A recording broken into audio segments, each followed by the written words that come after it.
Guys ये देखिए, customer ने एक लेके आए हैं हमारे पास ये बाइक। ये किसी दूसरे मैकेनिक के पास डला आया था एक टाइमिंग चेन का। लेकिन गाइस इसमें टाइमिंग चेन का लूज़ नहीं होता है इसमें, क्योंकि ऑटो एडजस्टर है, जितना भी लूज़ होगा उतना टाइट कर लेगा। टाइमिंग चेन की वजह से नॉइज़ नहीं आ रहा था, टाइमिंग चेन टेंशनर की वजह से नॉइज़ आ रहा है।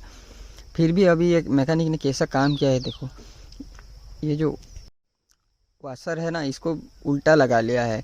इसके वजह से ऐसे नॉइज़ आ रहा है ना, क्योंकि उस वाशर की वजह से ना जो गैप का है टाइमिंग चेन, सॉरी कैमशाफ्ट और टाइमिंग चेन का पिनियन जो है उसका गैप मेंटेन नहीं हो रहा है। देखिए इसको हम खोलते हैं। देखिए गाइस, इसका जो एक होल टाइप का है ना वाशर के बीच में, वो वो कैमशाफ्ट के होल की तरफ रहता है। इसलिए क्योंकि कैमशाफ्ट के जो गैप और टाइमिंग चेन की पिनियन का जो गैप है ना, उसको मेकअप करने के लिए दिया हुआ है, तो इसको उल्टा लगा।